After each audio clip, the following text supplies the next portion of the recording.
कल जो last topic हमने पढ़ा था उसमें क्या था कि work done by internal tension on a system is zero, है ना। दो ऑब्जेक्ट ऐसे है ना, एक 6 किलो था, एक 7 किलो था। जो टेंशन थी उस पूरे सिस्टम को अगर हम कंसीडर करते हैं तो वो क्या थी, इंटरनल फोर्स थी। और हमने क्या किया फिर 6 किलोग्राम वाले पे वर्क डन निकाला और फिर 7 किलोग्राम वाले पे निकाला, दोनों को ऐड किया तो जीरो आया। ऐसा क्यों हुआ? क्योंकि जो इंटरनल फोर्स है वो क्या कर रही है, वो सिस्टम के पार्टिकल्स को एक साथ होल्ड करके रखती है। इमेजिन करिए यहाँ पे फॉर एग्जांपल ये 6 केजी है और ये 7 केजी है, यहाँ पे खींचा जा रहा है इसको, तो बोलो ये टेंशन इसको आगे लेके जा रही है, ये टेंशन इसको पीछे खींच रही है, यस और नो? तो बोलो इस टेंशन में इस ऑब्जेक्ट को आगे खींचा, जितना डिस्प्लेसमेंट इस ऑब्जेक्ट का आगे की तरफ होगा उतना ही डिस्प्लेसमेंट इस ऑब्जेक्ट का आगे की तरफ होगा। लेकिन जो टेंशन है इस पे तो आगे फोर्स लगा रहा है और इस पे पीछे फोर्स लगा रहा है, तो हमेशा ही वर्क डन जीरो नहीं आएगा क्या? यस और नो? अच्छा, अब मैं कहता हूं आप लोगों ने ये वाला क्वेश्चन देखा होगा। स्मूथ सरफेस है, 3 किलो 2 किलो नीचे वाले को खींचा जा रहा है, सफिशिएंट फ्रिक्शन है, तो बोलो ऊपर वाला भी साथ साथ आगे चलेगा। सॉरी, किसकी वजह से चलेगा? फ्रिक्शन की वजह से चलेगा। मैं कहता हूं जितना फ्रिक्शन इसने इस पे लगाया आगे, उतना ही फ्रिक्शन ऊपर वाले ने नीचे वाले पे लगाया, है ना। बोलो इस ऑब्जेक्ट का डिस्प्लेसमेंट और इस ऑब्जेक्ट का डिस्प्लेसमेंट दोनों क्या है? सेम, है ना। फ्रिक्शन ने इस पे आगे लगाया फोर्स, इस पे लगाया पीछे फोर्स, फोर्स का मैग्नीट्यूड इक्वल है, डायरेक्शन ऑपोजिट है, और दोनों ऑब्जेक्ट्स का डिस्प्लेसमेंट क्या है? सेम।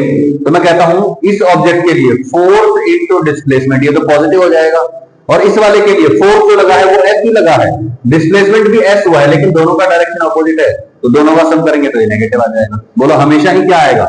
जीरो। अच्छा, इंटरनल टेंशन या इंटरनल स्टैटिक फ्रिक्शन जो होता है उसका वर्क डन हमेशा ही जीरो होता है। ध्यान से देखो, मैं कहता हूं मैंने एक सिंगल ब्लॉक ले लिया बड़ा सा, ठीक है, और मैंने ये बोला कि ये जमीन पे रखा हुआ है और यहाँ पे इसको जो है एफ फोर्स लगा के खींचा जा रहा है। मैं कह रहा हूं कि ये जो ऑब्जेक्ट है ये बहुत सारी लेयर्स से मिलके बना हुआ है, ऐसा अज्यूम कर सकते हैं ना? यस और नो? और बोलो ये लेयर इसके साथ चिपकी हुई है ना, और इतनी ज्यादा स्ट्रॉन्ग चिपकी हुई है कि मैं कहूंगा कि ये और ये लेयर दोनों के बीच में बहुत large amount of friction available है। अगर मैं इस वाली लेयर को ऐसे इस वाली लेयर से अलग करता हूं तो कर तो सकता ही हो ना, पॉसिबल तो है ही, ऑब्जेक्ट को फाड़ सकते हैं ऐसे, यस और नो? तो मैं कह सकता हूं यहां और यहां एक स्पेशल टाइप का बहुत high amount of frictional force लगी हुई है। यहां मैं कहूं फॉर एग्जांपल ऐसा ही कोई ऑब्जेक्ट मान सकते हो जैसे जिसमें बीच में क्या है, एक टेंशन वाला कंपोनेंट है। अगर आप इसी ऑब्जेक्ट को ऐसे भी मानोगे, ध्यान से देखो, अगर मैं इस ऑब्जेक्ट को ऐसे खींच रहा हूं और ऐसे ऐसे मैंने पोर्शन से बना हुआ मान लिया इसको, तो बोलो इस वाली जो लेयर है, ये वाली जो लेयर, देखो ये जो पार्टीशन है यहाँ पे, ये वाली लेयर और ये वाली लेयर, इन दोनों के बीच में क्या है? एक खिंचाव पैदा हो रहा है। जब ऑब्जेक्ट को आगे खींचा जा रहा है तो ऑब्जेक्ट के बीच में खिंचाव पैदा हो रहा है कि नहीं हो रहा है? यस और नो? तो बोलो यहां पे जो टेंशन लग रही होगी, यहां पे जो स्टैटिक फ्रिक्शन लग रहा होगा, दोनों का वर्क डन क्या आएगा? जीरो आएगा। यस और नो? क्लियर बात? ठीक है, ध्यान रहे, स्टैटिक फ्रिक्शन की बात कर रहा हूं मैं काइनेटिक फ्रिक्शन की बात नहीं कर रहा हूं। काइनेटिक फ्रिक्शन होगा, मान लो मैं नीचे वाले ऑब्जेक्ट को बहुत तेजी से खींच लेता हूं, ऊपर वाला फिसल जाता है, तो वहां पे वर्क डन सेम नहीं, वो आगे चल के आएगा अभी, लेकिन फिलहाल के लिए हम क्या कहेंगे? टेंशन हो, स्टैटिक फ्रिक्शन हो, इंटरनल नॉर्मल रिएक्शन, ये तीनों इंटरनल अगर हैं तो इन तीनों का work done, total work done on the system will always be zero. सही है भाई?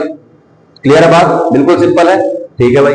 अच्छा देख लो, एक ऑब्जेक्ट है ए, एक ऑब्जेक्ट है बी, फोर्स एफ से खींचा जा रहा है, तो बोलो इस ऑब्जेक्ट का डिस्प्लेसमेंट और इसका डिस्प्लेसमेंट सेम होगा, तो work done by tension on A is equal to tension into इसका डिस्प्लेसमेंट, और work done by tension on B क्या होगा? बोलो इसका ऊपर लगने वाला फोर्स टेंशन टी, डिस्प्लेसमेंट इसका भी उतना ही होगा एस, लेकिन ऑपोजिट डायरेक्शन में तो माइनस, दोनों को ऐड कर आंसर क्या आएगा?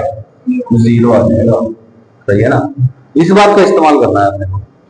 Similarly work done by internal static friction, बोलो इस पूरे को अगर मैं सिस्टम मान लूं तो यहां पे जो लग रही है फोर्स ऑफ फ्रिक्शन वो क्या है? इंटरनल है। इंटरनल है तो हम क्या बोलेंगे? Work done by internal force is zero. बोलो ए पे लगने वाला फोर्स एफ है, बी पे लगने वाला फोर्स एफ है, दोनों का डिस्प्लेसमेंट बराबर है, work done by friction on A क्या आएगा, फ्रिक्शनल फोर्स इनटू इसका डिस्प्लेसमेंट। बी पे क्या आएगा, फ्रिक्शनल फोर्स इनटू इसका डिस्प्लेसमेंट, ऑपोजिट डायरेक्शन है तो माइनस, दोनों को ऐड करो, क्या आएगा हमेशा 0। डन, ठीक है भाई, ओके। अब इसका हमें क्वेश्चंस में इस्तेमाल कैसे करना है, क्वेश्चंस में इस्तेमाल करना सीखेंगे। देखो याद करो, ऐसा ऐसा कुछ कुछ किया हुआ है ना,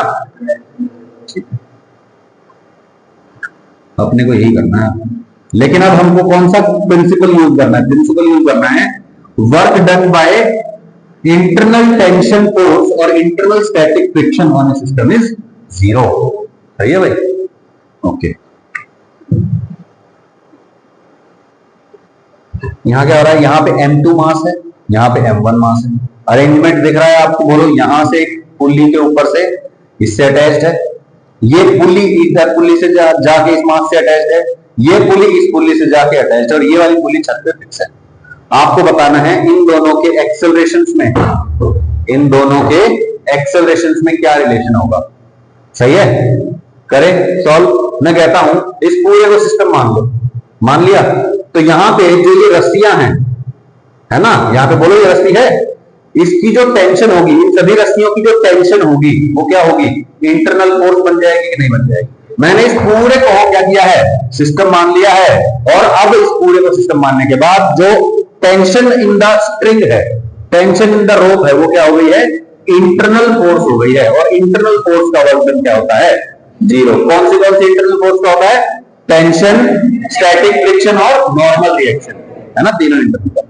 ठीक है भाई, ओके। तो अब मैं क्या करता हूं, यहां पे अपना जो पुराना कंसेप्ट है कि भैया ये जो रस्सी है ना, ये वाली सबसे एलिमेंट्री रस्सी है, जो इसमें टेंशन T है, यहां T और यहां T और T हो गया, यहां कितना 2T। बोलो यहां पूरी रस्सी में 2T हो जाएगा, है ना, लिखा भी हुआ है 2T। बोलो यहां पे 2T 4T हो जाएगा, और यहां पे 4T हो जाएगा। सही है भाई, ओके। मैं कहता हूं लेट से इस ब्लॉक का जो डिस्प्लेसमेंट है दैट इज S1, और इस वाले ब्लॉक का जो डिस्प्लेसमेंट है दैट इज S2।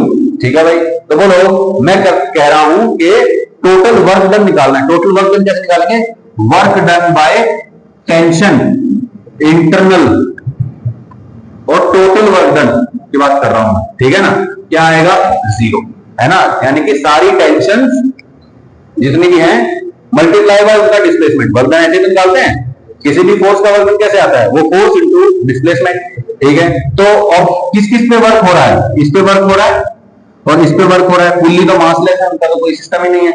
ठीक है भाई, अच्छा बोलो M1 पे फोर्स कौन लग रहा है, T फोर्स है, डिस्प्लेसमेंट S1 है, तो बोलो इसका वर्क डन क्या आएगा, इस पे वर्क डन क्या होगा, इसका फोर्स इनटू इसका डिस्प्लेसमेंट T इनटू S1, तो T इनटू S1 इसका वर्क डन हो गया। सही है, सिमिलरली इसका वर्क डन लिख लेते हैं, इसका वर्क डन क्या होगा, बोलो 4T plus 2T plus T कितना हो गया 70, इस पे लगने वाला टोटल फोर्स 70 और इसका डिस्प्लेसमेंट S2, तो बोलो 70 इंटू S2 इक्वल टू 0 हो जाएगा।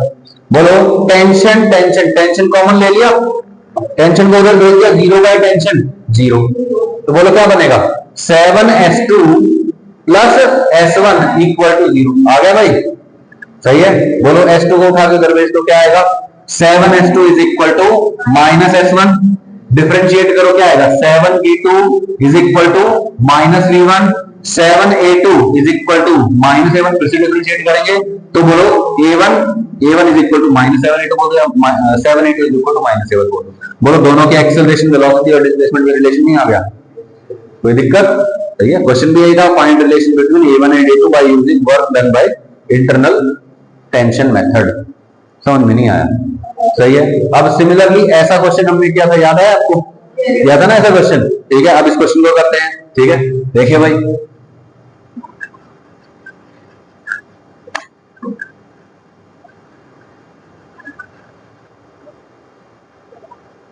ठीक है, यहां है A, यहां है B। ठीक है भाई, यहां से ऐसे ये रस्सी जा रही है, ऐसे ऐसे ऐसे ऐसे ऐसे, यहाँ पे ये फिक्स है। ठीक है, कह रहा है इसको खींचा जा रहा है कुछ इधर, तो इसका भी कुछ एक्सेलरेशन होगा, इसका A1 है, इसका A2 है, A1 A2 में रिलेशन बताओ। मैं कहता हूं बोलो ये एक सिंगल रस्सी है बड़ी सी, इस रस्सी में क्या करेंगे टेंशन T मान लिया। ठीक है भाई, tension T T T T और T। सही है, बोलो यहाँ T और T, तो यहाँ कितना, सही है, यहाँ पे अच्छा टी और टी, यहाँ पे 2t, यहाँ पे 2t और यहाँ पे t। सही है भाई। बोलो tension is always pulling in nature, हमेशा खींचती है। तो बोलो इस ऑब्जेक्ट को कहां खींचा जा रहा है, आगे की तरफ खींचा जा रहा है, यस और नो? सही है, ओके। इसके लिए बोलो इसको इधर खींचा जा रहा है, पुल्ली को इधर खींचा जा रहा है, ऑब्जेक्ट को इधर खींचा जा रहा है, यस और नो? बोलो भाई, ठीक है। तो आप बताओ वर्क डन बाय, इस पूरे को सिस्टम मान लिया, ए और बी ब्लॉक को मिला के सारे को, तो बोलो यहाँ की जो टेंशन होंगी वो क्या हो जाएंगी, इंटरनल फोर्सेस हो जाएंगी। इंटरनल फोर्सेस का वर्क डन 0, तो क्या करेंगे बोलो, इसका वर्क डन निकालो। इस पे कितना फोर्स लग रहा है, 2t और t 5t लग रहा है, ठीक है। तो work done on B, WB plus WA is equal to 0 होना चाहिए। सही है। वर्क डन ऑन बी क्या होगा बोलो, इसका एक्सेलरेशन AB या A2 बोल दो, A2 बोल दिया, ठीक है। प्लस इसके लिए बोलो, अब आपको डायरेक्टली दिख रहा है कि भाई टेंशन इधर लग रही है, एक्सेलरेशन इधर है, ठीक है। तो हम बोल सकते हैं कि ऑपोजिट साइड को माइनस भी लगा सकते हो, हमें सिर्फ मैग्नीट्यूड का मतलब है। लेकिन अगर आप ये कह रहे हो कि सर मुझे पता नहीं कि एक्सेलरेशन इधर है या इधर है, तो आप कोई भी डायरेक्शन मान सकते हो। आप बोल दो कि इसका जो एक्सेलरेशन है वो A1 वेक्टर है। सही है। अगर A1 वेक्टर है तो ऑब्वियसली टेंशन के साथ मल्टीप्लाई होके वो अपने आप डायरेक्शन को एडजस्ट कर देगा, प्लस माइनस का साइन अपने आप एडजस्ट कर देगा। तो आप चाहो तो यहाँ प्लस लगाओ चाहे माइनस लगाओ, कोई फर्क नहीं पड़ता, ठीक है भाई। क्या आएगा बताना, 4t इंटू, आ गया आंसर, इसको उठा के उधर ले जाओ, 5t A2 is equal to minus 4t A1, t से t कट जाएगा, 5A2 is equal to 4A1। सही है। मैंने डिस्प्लेसमेंट की जगह डायरेक्टली किससे मल्टीप्लाई कर दिया, एक्सेलरेशन से, ठीक है ना। आप चाहो तो डिस्प्लेसमेंट से कर दो, फिर डिफरेंशिएट कर दो 2 बार, एक्सेलरेशन में आ जाएगा, तो डायरेक्टली एक्सेलरेशन भी लिख सकते हो, कोई दिक्कत वाली बात। डन भाई, चलें आगे। मुश्किल है क्या, बहुत इजी है ना, ठीक है। ये क्वेश्चन देखते हैं क्या कह रहा है। एक पुली वाला अरेंजमेंट दे दिया फिर से,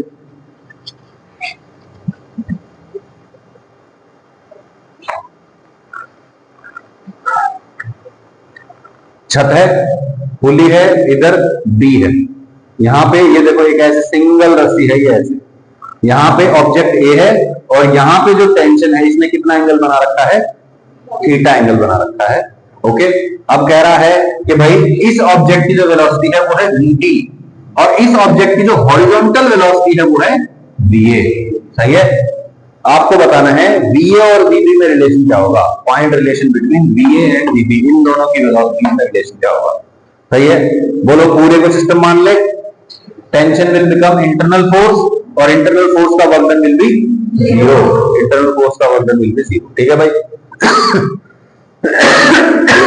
ठीक है भाई। तो बोलो यहाँ पे टेंशन T हो गया, यहाँ पे टेंशन T, यहाँ पे भी टेंशन T हो जाएगा। बोलो यहाँ T और T यहाँ कितना हो जाएगा, 2T हो जाएगा। सही है। बोलो work done on A plus work done on B is equal to 0, ठीक है। वर्क डन ऑन B बताओ, टेंशन ऊपर टोटल कितना टेंशन हो गया, 3T। सही है। इसका डिस्प्लेसमेंट क्या मान लेते हैं, SB मान लेते हैं। सही है। प्लस बोलो WA क्या आएगा, वर्क डन ऑन A, सोच के देखो, हाँ, T cos थीटा SA। सही है ना। क्योंकि यार भाई आप दो चीजें कर सकते हो, या तो फोर्स, देखो टेंशन इस पे वर्क कर रही है, खींचा चला आ रहा है, तो बोलो या तो टेंशन का कंपोनेंट ले लो डिस्प्लेसमेंट की डायरेक्शन में, या फिर डिस्प्लेसमेंट का कंपोनेंट ले लो उसकी डायरेक्शन में, है ना भाई। डिस्प्लेसमेंट इधर मानोगे तो उसका कंपोनेंट इधर SA cos थीटा आ जाएगा, इस टेंशन का कंपोनेंट मानोगे तो T cos थीटा आ जाएगा, बात एक ही है। बोलो क्या आएगा, T cos theta into SA is equal to 0। सही है। चाहो तो डायरेक्टली प्लस माइनस जो आपका दिल करे वो लिख सकते हो, ठीक है ना। ओके, क्यों, जैसे फॉर एग्जांपल आप चाहो तो यहाँ पे माइनस लगा सकते हो, क्यों, क्योंकि टेंशन इसको ऊपर खींचने की कोशिश कर रही होगी, नीचे जा रहा है, तो डायरेक्टली हमको पता है कि ये माइनस है, हम चाहो तो माइनस लगा दो, चाहो तो प्लस लगा दो। आपको वैसे भी मैग्नीट्यूड में रिलेशन निकालना है, क्योंकि हमको पता है कि ये नीचे जा रहा है और ये आगे जा रहा है, ठीक है, डायरेक्शन हमको पता है इसलिए, ठीक है। प्लस माइनस में कंफ्यूज तो नहीं हो जाओगे, ठीक है। तो बोलो यहाँ प्लस लगा दिया मैंने, ठीक है। बोलो T कट गया, T कॉमन लिया, उधर चला गया, 0/T 0। बोलो SA cos थीटा, अब इस इक्वेशन को डिफरेंशिएट करो, SA का differentiation VA cos theta plus 3VB is equal to 0, आ गया आंसर। सही है ना। 3VB is equal to minus VA cos theta बोल सकते हो। मैग्नीट्यूड के हिसाब से बोलोगे तो 3VB या 3V2 is equal to VA cos theta. कोई दिक्कत भाई? बिल्कुल सिंपल है। अब ये क्वेश्चन देख लो, ये भी सिमिलर क्वेश्चन है, ये हम पहले भी कर चुके हैं। वेज कंस्ट्रेंट है ना, वेज कंस्ट्रेंट में किया था। अब भी वही चीज है, कह रहा है कि find relation between A1 and A2 using work done by normal reaction method. बोलो भाई, यहां पे क्या हो रहा है, एक स्मूथ सरफेस पे ये वेज रखा हुआ है, इसका ये एंगल थीटा है। यहाँ एक पाइप है, पाइप में से एक दूसरा वेज निकल रहा है। बोलो ये नीचे जाएगा तो ये बोलो इसको आगे नहीं घटाएगा, यस और नो? तो बोलो आपको कह रहा है ये A1 एक्सेलरेशन से नीचे आ रहा है, ये A2 एक्सेलरेशन से आगे जा रहा है। A1 और A2 में रिलेशन बताना है आपको, सही है? तो मुझे बताओ, इस पूरे को सिस्टम मान ले, इन दोनों के बीच में जो नॉर्मल रिएक्शन है that will be an internal force, सही है? इन दोनों के बीच का इंटरनल फोर्स हो जाएगा normal reaction, and work done by internal normal reaction on a system is 0। तो work done on A plus work done on B is equal to 0 लिखते हैं। कोई दिक्कत भाई? बिल्कुल सिंपल है। ओके, अब बताओ यहां पे जो नॉर्मल रिएक्शन है उसकी डायरेक्शन क्या होगी? ये हो गया surface, normal reaction is always perpendicular to the surface. तो बोलो इसने इस पे नॉर्मल रिएक्शन लगाया इधर की तरफ, सही है? और इसने इस पे नॉर्मल रिएक्शन लगाया इधर की तरफ, सही है? बोलो इस ऑब्जेक्ट का डिस्प्लेसमेंट इस डायरेक्शन में हो रहा है, लेकिन फोर्स इस पे इस डायरेक्शन में लग रहा है ना?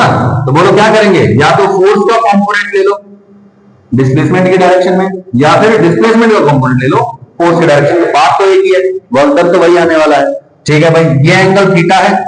सिमिलरली जैसे ये कहां जा रहा है, आगे जा रहा है, इस पे नॉर्मल रिएक्शन लग रहा है इधर, तो बोलो नॉर्मल फोर्स है इधर, डिस्प्लेसमेंट है इधर। तो वैसे वही बात कि या तो फोर्स का कंपोनेंट ले लो डिस्प्लेसमेंट की डायरेक्शन में, या डिस्प्लेसमेंट का कंपोनेंट ले लो फोर्स की डायरेक्शन में। कोई दिक्कत नहीं, सही है? डिस्प्लेसमेंट की जगह चाहे तो डायरेक्टली एक्सेलरेशन से भी मल्टीप्लाई कर सकते, क्योंकि दो बार डिफरेंशिएट करके रिलेशन वैसे ही रहना है, सही है?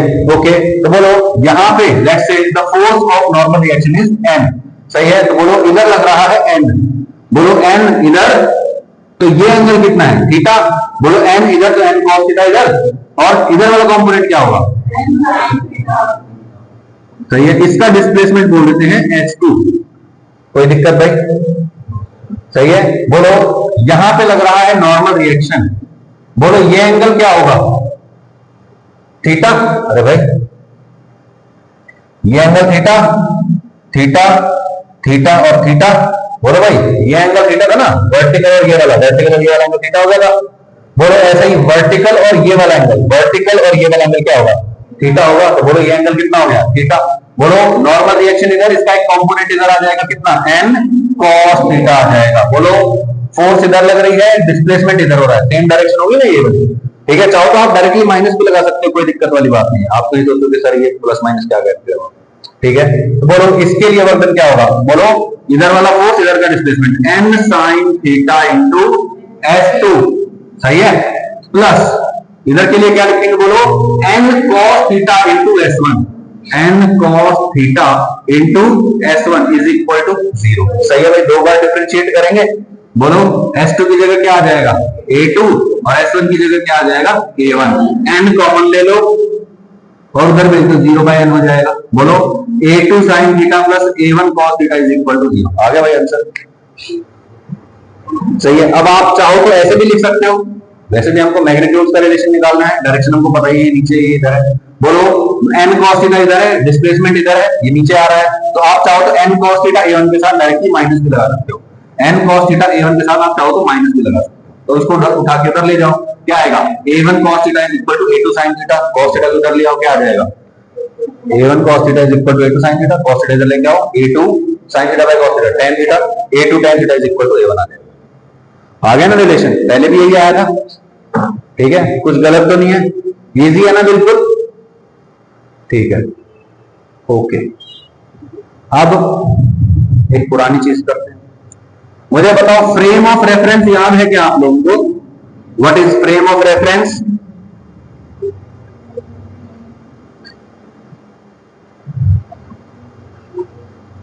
फ्रेम ऑफ रेफरेंस क्या होता है? जहां पे बैठ के ऑब्जर्वेशन करते हैं, है ना? ठीक है? अलग अलग पॉइंट ऑफ ऑब्जर्वेशन के हिसाब से अलग अलग वेलोसिटी हो सकती है, अलग अलग एक्सेलरेशन हो सकता है, अलग अलग डिस्प्लेसमेंट भी हो सकता है। इमेजिन करिए आप बस में जा रहे हैं, ठीक है, एक ऑब्जेक्ट को पिछली सीट से उठा के अगली सीट पे रख दिया गया, रख दिया, आप बस में बैठे हो, आपको कितना डिस्प्लेसमेंट दिखाई देगा? 5 मीटर। लेकिन जमीन पे कोई खड़ा है, उसको क्या दिखाई देगा? ऑब्जेक्ट का डिस्प्लेसमेंट तो बहुत ज्यादा होगा। यस और नो? भाई फोर्स लगी 1 सेकंड के लिए, आपको दिखा कि 2 मीटर डिस्प्लेसमेंट हुआ है, और जो जमीन पे खड़ा था उसको क्या दिखाई दिया? 1 सेकंड में बस की स्पीड और ऑब्जेक्ट की स्पीड दोनों ऐड होकर कुछ डिस्प्लेसमेंट दिखाई देगा, तो उसको क्या नजर आएगा? कुछ अलग डिस्प्लेसमेंट नजर नहीं आएगा। तो इसलिए जो डिस्प्लेसमेंट होता है that is frame dependent. Velocity frame dependent है तो डिस्प्लेसमेंट भी ऑब्वियसली फ्रेम डिपेंडेंट है। फ्रेम डिपेंडेंट है भाई ये। Work done is equal to integral F dot ds. Displacement is frame dependent, displacement frame dependent है तो work done is also frame dependent. मतलब आप ऑब्जर्वेशन कहां से कर रहे हो इस बात पे डिपेंड करता है कि वर्क कितना हुआ है। सही है ना? Work done is also frame dependent. इसको ऐसे याद रख लो, जैसे क्या होता है कि हम अपने मम्मी पापा के बहुत लाडले होते हैं, ठीक है, तो अगर हम दिन में 1 या 2 काम भी करते हैं तो उनको लगता है कि यार आज तो बच्चे ने बहुत काम करवा दिया हमें, चाहे आपने लिटरली 1 या 2 ही काम करवाया हो, है ना। लेकिन अगर कोई न्यूट्रल पर्सन है, जैसे कोई बाहर का आदमी है, वो देख के क्या कहेगा? सारा दिन तो ये पड़ा हुआ था, अब इसने शाम को मुश्किल से एक बार ये काम करवा दिया, ये काम करवा दिया। घर वाले तो यूं कह रहे हैं कि बहुत ज्यादा काम करवा दिया, लेकिन बाहर वाला पर्सन क्या बोलेगा? कुछ भी काम नहीं कर पाया, है ना। अलग अलग पर्सन के हिसाब से वर्क अलग अलग हो रहा है कि नहीं हो रहा है, वही मैं कह रहा हूं कि अलग अलग पर्सन की पोजीशन के हिसाब से वर्क होता है। याद रहेगी ये बात? तो work done is frame dependent. Similarly kinetic energy is also frame dependent. किसी ऑब्जेक्ट की काइनेटिक एनर्जी फॉर्मूला तो पता ही है आपको, हाफ एम वी स्क्वायर होता है ना भाई। काइनेटिक एनर्जी का फॉर्मूला पता है ना? Half kinetic energy is equal to half m v square. Object का मास उसकी वेलोसिटी का स्क्वायर और 1/2, है ना। ये जो पूरी क्वांटिटी बनती है दिस इज काइनेटिक एनर्जी। मैं कह रहा हूं स्पीड आ रहा है इसमें, speed is frame dependent, yes और नो?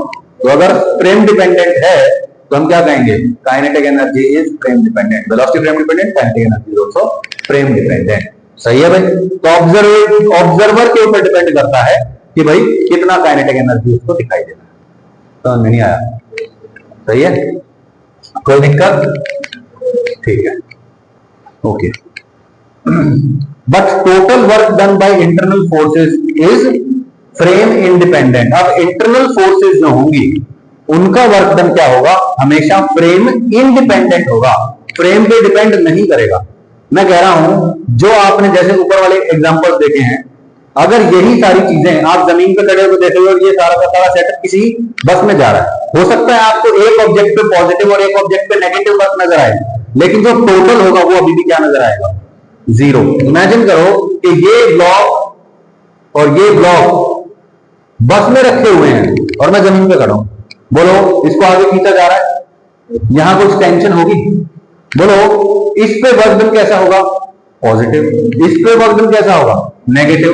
भाई दोनों के दोनों का डिस्प्लेसमेंट बस के फ्रेम में भी उतना ही दिखाई देगा और जमीन पे खड़े होकर भी उतना ही दिखाई देगा, ये तो नो, है ना। अब भाई दोनों का डिस्प्लेसमेंट सेम और फोर्स की डायरेक्शन अलग अलग, है ना। एक की सेम डायरेक्शन, एक की अपोजिट डायरेक्शन, तो वर्क डन टोटल क्या आएगा? 0 ही तो आएगा। यानी कि work done by internal forces is frame independent, frame पे डिपेंड नहीं करता। ठीक है, कोई दिक्कत? बिल्कुल सिंपल। बोलिए भाई।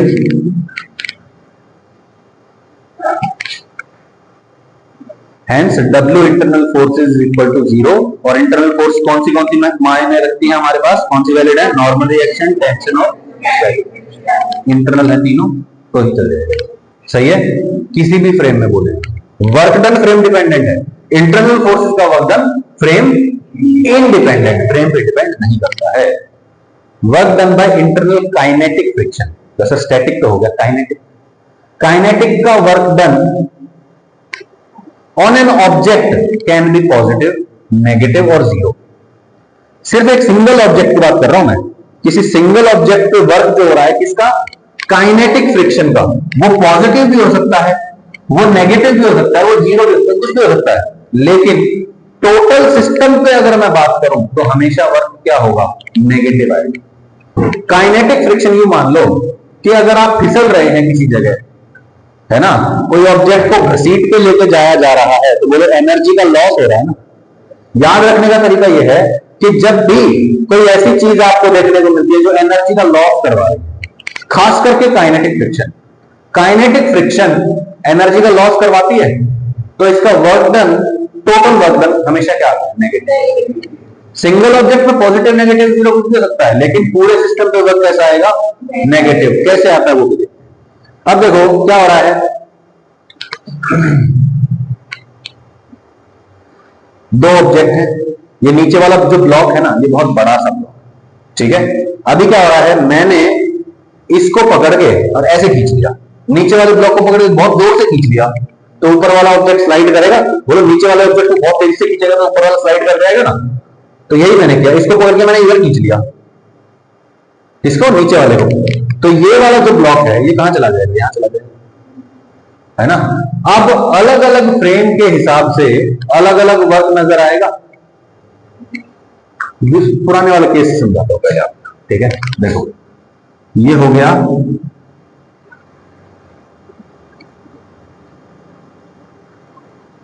ऑब्जेक्ट ए, ऑब्जेक्ट बी, ये स्मूथ ग्राउंड पे रखा हुआ है और यहां पे फ्रिक्शन अवेलेबल है। मैंने क्या किया, बी ऑब्जेक्ट को पकड़ के ना ऐसे खींच लिया एकदम झटके से। बोलो क्या ए ऑब्जेक्ट साथ साथ आगे सरकेगा कि नहीं सरकेगा? अरे फ्रिक्शन है यहां पे भाई, फ्रिक्शन है तो आगे सरकेगा ना। ऐसे देख लो,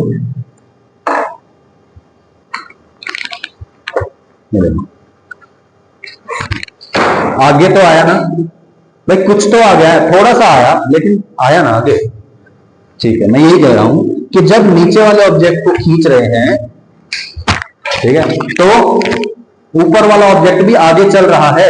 यस और नो भाई, ये बी ब्लॉक यहां आ गया, ठीक है, और जो ए ब्लॉक है वो फिसल के कहीं यहां आ गया, गिरा नहीं है अभी, ऐसा मान लेते हैं। तो बोलो ए ऑब्जेक्ट का डिस्प्लेसमेंट कितना हो गया? इतना हो गया।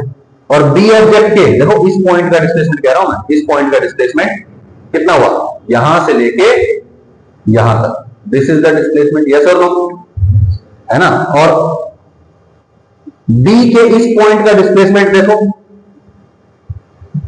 किसका डिस्प्लेसमेंट ज्यादा हुआ है? बी का डिस्प्लेसमेंट ज्यादा हुआ है, सही है ना। ए का डिस्प्लेसमेंट कम हुआ है। अब मैं कह रहा हूं आपको, बोलो ये ऑब्जेक्ट आगे गया कि नहीं गया? गया। किसकी वजह से? काइनेटिक फ्रिक्शन की वजह से।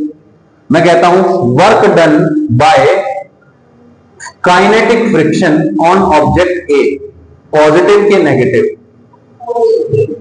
है ना, पॉजिटिव, ठीक है, बहुत बढ़िया। और वो कितना आएगा बताना? That is equal to kinetic friction into displacement of object A. गलत बोला गया, सही है। अच्छा, work done by kinetic friction on object B क्या आएगा बताना? Kinetic friction force into displacement of B, और ऑब्वियसली विद नेगेटिव साइन, है ना, क्योंकि इस पे फ्रिक्शन लगा है आगे और इस पे लगेगा पीछे। इस पे फ्रिक्शन लगा है पीछे, इस ऑब्जेक्ट का डिस्प्लेसमेंट हो गया आगे, तो यानी कि इस पे वर्क डन नेगेटिव, इस पे वर्क डन पॉजिटिव। अब मैं कहता हूं इन दोनों को जोड़ दो, total work done by friction निकालते हैं। W total friction, W F के टोटल, काइनेटिक फ्रिक्शन का total work done is equal to कितना आएगा बताओ? इन दोनों को ऐड करो, Fk into SA minus Fk into SB। Fk common ले लो, Fk कॉमन आ गया, क्या आ गया? SA minus. मुझे बताओ ये क्वांटिटी पॉजिटिव है कि नेगेटिव है? नेगेटिव है, क्योंकि SA कम है ना और SB बड़ा है। बोलो SA माइनस SB, ये पूरी की पूरी क्वांटिटी क्या बन गई? नेगेटिव। यानी कि वर्क डन बाय काइनेटिक क्या हो गया? Total negative. हमेशा ही क्या होता है? नेगेटिव। इसका काइनेटिक फ्रिक्शन का total work done on the system is negative. बोलो ए ऑब्जेक्ट पे पॉजिटिव है, बी पे नेगेटिव भी है, किसी ऑब्जेक्ट पे जीरो भी हो सकता है, लेकिन total work done will be negative, सही है। तो ये दो ही केस हैं अपने पास इंटरनल फोर्स में। ये तीन फोर्सेस हैं, स्टैटिक, नॉर्मल या टेंशन, उनका वर्क डन जीरो आएगा, और काइनेटिक का टोटल वर्क डन नेगेटिव, सही है, बिल्कुल सिंपल। अब मैं आपसे क्वेश्चन पूछ रहा हूं, वर्क डन, क्वेश्चन है ट्रू फॉल्स बताना है आपको। Work done by internal tension is always zero.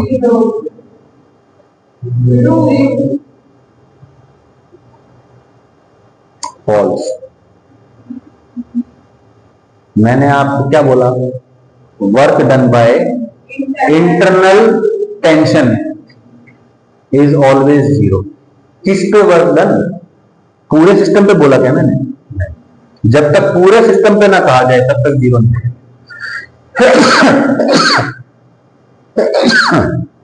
Very sorry. अगर मैं ये कहता आपको work done by internal tension force on a system is zero, तो आप बोलते ट्रू। अगर मैं कहता कि work done by internal tension is always zero, तो ये फॉल्स है, क्योंकि ऑलवेज जीरो नहीं है।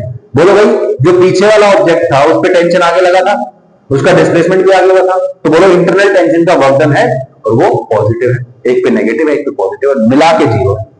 समझ में आया ना?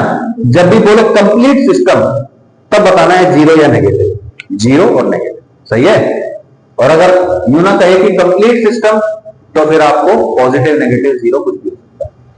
समझ में नहीं आया? क्लियर बात? Work done by kinetic friction on a complete system is zero. False.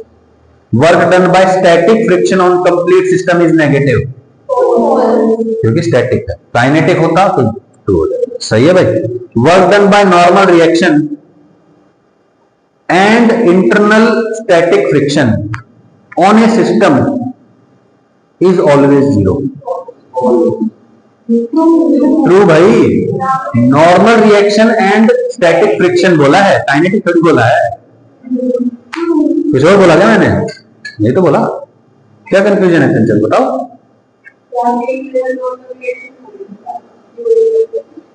Internal बोला मैंने,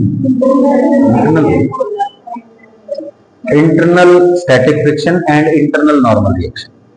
ठीक है? ठीक। अच्छा, work done by internal forces is always zero. अरे इंटरनल काइनेटिक फ्रिक्शन को भूल जाओ बेटा, है ना? इसका तो नेगेटिव है। सारी का नहीं कह सकते ना, सिर्फ इन तीन का कह सकते हैं, जीरो इनका। सही है भाई? तो यही वाली बात यहां लिखी हुई है। देखो, इसको खींचा जा रहा था, ठीक है? एक ऑब्जेक्ट का डिस्प्लेसमेंट, इसको इधर उधर बना दिया, ठीक है ना? कोई बात नहीं। ये ऑब्जेक्ट यहां था, ये ऑब्जेक्ट यहां चला गया, ये वाला फोटो इधर बना देती है और फिर इसको उधर खींचना, तो क्या होगा बोलो? ए का डिस्प्लेसमेंट कम होगा, बी का डिस्प्लेसमेंट ज्यादा होगा, यानी कि total work done by the internal kinetic friction is always negative. सही है भाई? कोई दिक्कत?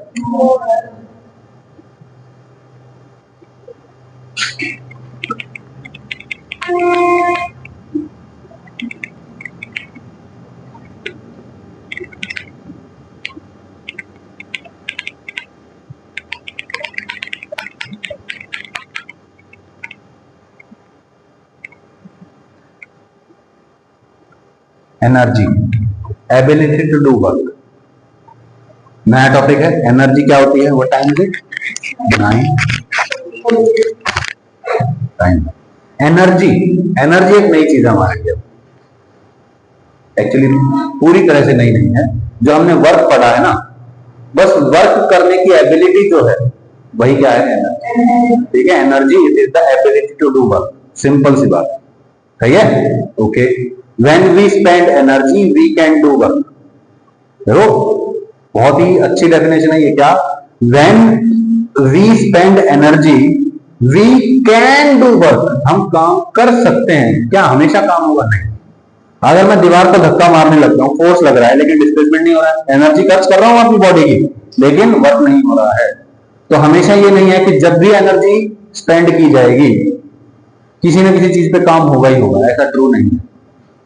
काम हो सकता है, देयर इज ए पॉसिबिलिटी। याद रहेगी ये बात? ठीक है भाई? ओके। अब मैकेनिकल एनर्जी की बात करते हैं।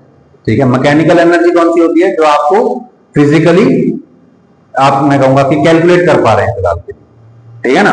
मैकेनिकल एनर्जी जो मैकेनिकल वर्क कर सकती है। और मैकेनिकल वर्क कौन सा होता है? फोर्स इनटू डिस्प्लेसमेंट कर सकता है। ठीक है, तो अपने पास क्या क्या है भाई? पहला है काइनेटिक एनर्जी। किसी भी ऑब्जेक्ट के पास काइनेटिक एनर्जी कब होती है? जब उसके पास मोशन होता है। सही है। Energy possessed by a body due to virtue of its motion या स्पीड। अपनी स्पीड की वजह से जो एनर्जी है किसी ऑब्जेक्ट के पास, उसको क्या बोलते हैं भाई? Kinetic energy. और पोटेंशियल एनर्जी क्या है? Energy possessed by body due to virtue of its position और ओरिएंटेशन, कि भाई वो किस पोजीशन में है, किस जगह रखा हुआ है या किस तरह से रखा हुआ है, इस पे जो एनर्जी डिपेंड करती है वो क्या होती है? Potential energy. बेसिक डेफिनेशन है। अब देखो एनर्जी की डेफिनेशन क्या है? Ability to do work. वो एनर्जी होती है जो कोई काम कर सके। मैं कहता हूं ये मार्कर है, मैंने सामने एक बॉल रखी थी, उसको ये मार्कर फेंक के मारा, तो बोलो जब ये मैंने फेंक दिया था तो इसके पास क्या था? काइनेटिक एनर्जी थी। ये उससे टकराएगा और उसको डिस्प्लेस कर देगा। बोलो फोर्स लगा, डिस्प्लेसमेंट भी हुआ, यानी कि this object when in motion is able to do work, यानी कि इसके पास क्या रहा होगा? एनर्जी रही होगी। और वो जो एनर्जी जो इसके मोशन की वजह से आई है, दैट इज काइनेटिक एनर्जी। समझ में आया? पोटेंशियल एनर्जी क्या होता है? What is potential energy? जो पोजीशन या ओरिएंटेशन की वजह से आए। सही है। इमेजिन करिए कि ये ऑब्जेक्ट मैंने यहां रखा हुआ। सही है। अब इमेजिन करो यहां पे एक ऑब्जेक्ट रखा हुआ है, ठीक है, ऐसे टेढ़ा रखा हुआ है। तो ये ऑब्जेक्ट अगर मैं यहां से रिलीज करूं तो क्या होगा? इसके पास कुछ काइनेटिक एनर्जी आ जाएगी, ये किसी से टकराएगा और फिर कुछ वर्क कर सकता है। यस और नो? तो बोलो ये यहां नहीं रखा होता तो क्या ये ऐसे स्पीड में नीचे आ सकता था? क्या ये जमीन पे रखा होता तो क्या ये किसी ऑब्जेक्ट को डिस्प्लेस कर सकता था? नहीं। क्यों? क्योंकि जब किसी हाइट पे रख दिया मैंने तो मैं कहूंगा कि इसके पास कुछ एनर्जी आ गई है, और वो एनर्जी क्या है? पोटेंशियल एनर्जी है। सही है कि भाई ये ऐसी पोजीशन पे रखा है कि इसको अगर मैं छोड़ दूं तो ये क्या कर सकता है? वर्क कर सकता है। समझ में आया? अब देखो यहाँ कई चीजें हो रही है। जब मैं इसको यहां से रिलीज करता हूं तो पहले क्या होता है? इसकी स्पीड बढ़ती है, फिर ये किसी से टकरा के वर्क कर सकता है, यानी कि पहले जो इसके पास पोटेंशियल एनर्जी थी वो काइनेटिक एनर्जी में कन्वर्ट हो गई, है ना? क्लियर है बात? बिल्कुल सिंपल है।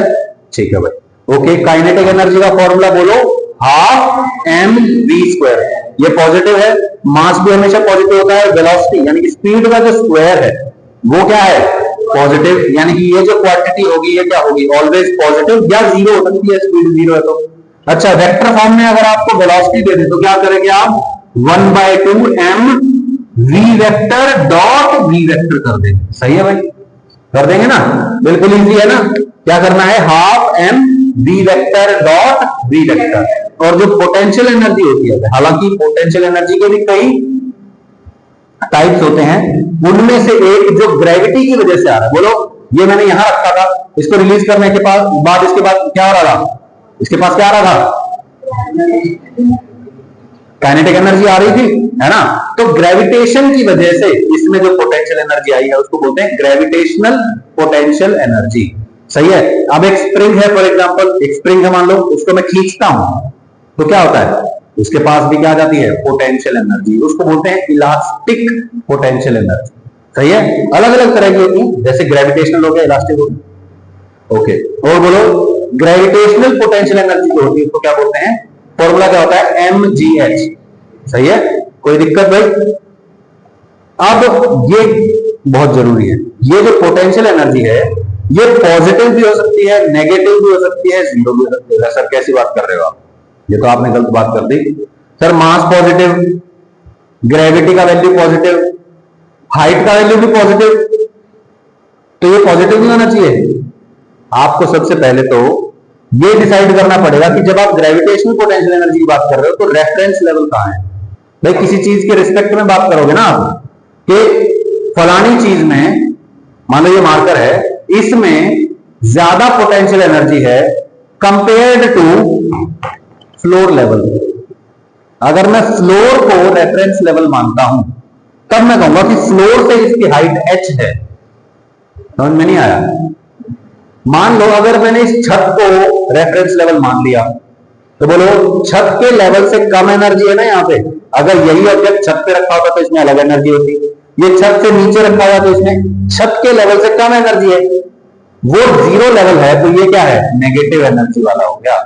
सही है। तो reference level will decide the potential energy. सही है, रेफरेंस लेवल से ऊपर है तो potential energy is positive, reference level से नीचे रखा हुआ है तो सर जमीन को क्यों नहीं मान लेते रेफरेंस लेवल?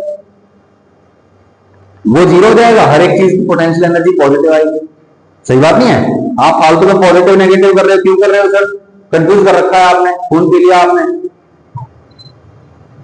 फिर मैं कहूंगा खड्डा खोद के रख देगा तो, कोई खड्डा खोद के रख देगा तो उसकी एनर्जी क्या होगी? फिर नेगेटिव नहीं हो जाएगी? तो रेफरेंस लेवल हम जो डिसाइड करेंगे उसके हिसाब से पोटेंशियल एनर्जी होगी। सही है भाई, कोई दिक्कत? अच्छा, law of conservation of energy पढ़ा था सर हमने, law of conservation of energy पढ़ा था। Law of conservation of energy कहता है सर कि जितने भी एनर्जीज होती हैं दुनिया में उनमें से कोई भी डिस्ट्रॉय नहीं की जा सकती और ना बनाई जा सकती है, ना डिस्ट्रॉय हो सकती है, ना क्रिएट की जा सकती है। बस एक टाइप की एनर्जी से दूसरे टाइप की एनर्जी में कन्वर्ट किया जा सकता है। बस सर अर्थ पे बहुत सारी एनर्जी है, वो एनर्जी कहां से आई? सन से आई। Sun is the ultimate source of all energies. सूरज नहीं होता तो हमारी पृथ्वी पे कोई एनर्जी नहीं। आप कहोगे कि सर पेट्रोल डीजल वाली एनर्जी, पेट्रोल डीजल कहां से आया भाई? पेट्रोल कहां से आया? फॉसिल फ्यूल है, बोल सकते हैं फिलहाल के लिए करंट नॉलेज के हिसाब से कि भाई जो पुराने टाइम पे जो पेड़ पौधे डायनासोर वगैरह होते थे वो जमीन में दब गए, उनकी बॉडी डिकम्पोज हुई, क्रूड ऑयल बन गया, क्रूड ऑयल से हम पेट्रोल डीजल एक्सट्रैक्ट करते हैं। यस और नो? ऐसा ही तो है। वो जो प्लांट्स और एनिमल्स के जमाने में उनको एनर्जी कहां से मिलती थी? सन से ही तो मिलती थी। तो उनका सोर्स क्या हो गया? अल्टीमेट सोर्स क्या हो गया? सन। सर वो डैम बना रखा है वहां हिमाचल में, पंजाब में, वहां ऐसे ना डैम बना हुआ है, वो डैम के पीछे पानी है, वो पानी फ्लो करता है, एनर्जी क्रिएट कर लेते हैं, बिजली बना लेते हैं। वहां सन का तो रोल है ही नहीं। सन नहीं होता तो वो पानी जम नहीं जाता, फ्रीज नहीं हो जाता, वो पानी लिक्विड फॉर्म में होता। अच्छा, वो डैम के पास पानी गया कहां से? वो डैम के पीछे जो पानी है वो कहां से आया? वैसे नदी के आगे बांध बना दिया हमने, वहां से आ गया। वो नदी में पानी कहां से आया? वैसे पहाड़ों से आया, पहाड़ों के पास पानी कहां से चला गया? वैसे वो तो भाप बन के गया था। भाप कहां से बनी थी? सूरज की गर्मी से ही तो भाप बन के वो पहाड़ों में पहुंचा था ना, वहीं से तो फिर वो कंडेंसेट होके बर्फ बन गया, बर्फ से फिर आगे चला गया। बहुत फनी हो रहा है, फनी हो रहा है। अच्छा, तो बात समझ रहे हो? तो अगर किसी भी टाइप की एनर्जी की बात करोगे तो उसका मेन अल्टीमेट सोर्स क्या रहा है? सन। ठीक है, इसलिए सूर्य देव को नमस्कार किया करो रोज।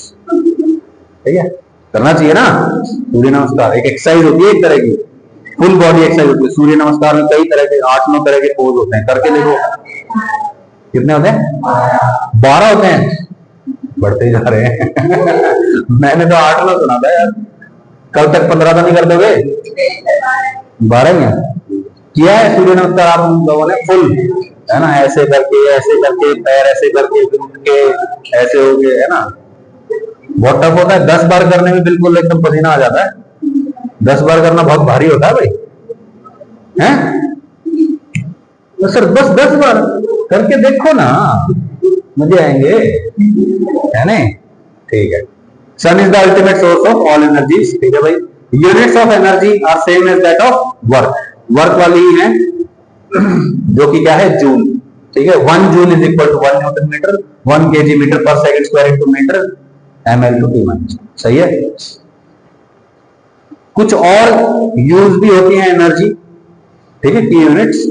जैसे होता है अर्ग। अर्ग पता है आपको 10⁻⁻7 जूल के बराबर होता है। 1 कैलोरी, कैलोरी भी सुना होगा कि मुझे इतनी कैलोरी बर्न करनी है, सुना होगा कहीं ना कहीं, वो कोई का होता है फालतू आदमी। ठीक है, 1 calorie is equal to 4.2 joule. 1 kilowatt hour, ये 1 किलोवाट आवर क्या होता है? 10th क्लास में पढ़ा है। ये बिजली की कमर्शियल यूनिट है। जैसे सुना होगा आप लोगों ने घर में कि कितनी यूनिट निकल गई है, कि भाई 200 यूनिट बिजली जो है खर्च हो गई है। अच्छा, दिल्ली में हर परिवार को, हर घर को 200 यूनिट बिजली फ्री मिल रही है। तो वो एक यूनिट क्या, जो यूनिट बोला जाए वो क्या है? वो 1 किलोवाट आवर है। ये आगे चल के आ जाएगा, ठीक है। और ये कितना होता है 3.6 इंटू 10 की पावर 6 जूल के बराबर होता है, इतनी एनर्जी, ठीक है। और 1 किलोवाट आवर यानी कि एक यूनिट ऑफ इलेक्ट्रिसिटी का क्या कीमत होता है, लगभग 6-7 रुपए ऑलमोस्ट, ठीक है ना। स्टार्टिंग की कुछ सस्ती होती है 3-4 रुपए की, उसके बाद 6 रुपए, उसके बाद 8 रुपए, उसके बाद 12 रुपए, इस तरह से दे देता है। जितनी ज्यादा खर्च करते हैं हम, उतना ज्यादा बिल बढ़ता रहता है, और वो पर यूनिट भी महंगा होता है। अच्छा, फिर होता है 1 इलेक्ट्रॉन वोल्ट। ये इलेक्ट्रॉन वोल्ट आगे चल के आएगा। 1 इलेक्ट्रॉन का चार्ज क्या था 1.6 10 की पावर -19, और वोल्ट मतलब वोल्टेज, पोटेंशियल डिफरेंस की यूनिट होती है ना, आप लोगों ने पढ़ा हुआ ओम्स लॉ में, V = I, और ये वही V है, ठीक है। और ये V जब चार्ज से मल्टीप्लाई होता है तो क्या बन जाता है, जूल। ये आगे चल के आएगा उसमें इलेक्ट्रोस्टैटिक्स में पोटेंशियल, ठीक है भाई। तो बोलो सबसे छोटी यूनिट क्या होती है, 1 इलेक्ट्रॉन वोल्ट बहुत छोटी यूनिट मानी जाती है, 1.6 10 की पावर -19 जूल। ये एनर्जी की यूनिट है, ठीक है। जनरली जो हम इलेक्ट्रॉन्स की काइनेटिक एनर्जी पढ़ते हैं ना, वो इलेक्ट्रॉन वोल्ट में स्टडी करते हैं। आगे चल के आ जाएगा 1 अर्ग क्या,